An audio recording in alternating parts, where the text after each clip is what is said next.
У мужчин существует ошибочное мнение по поводу женщин. Женщин, у которых много запросов, она сама имеет какую-то копейку в кармане, они называют меркантильными. И думают, что вот лучше я возьму ту, у которой ничего нет, я ей хотя бы малость дам, и она будет мне благодарна.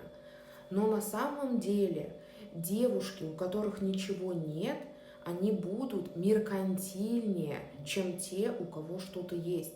Потому что меркантильная, по вашим меркам, женщина, она не смотрит на ваш кошелек. Если она полюбит вас, то она полюбит вас искренне.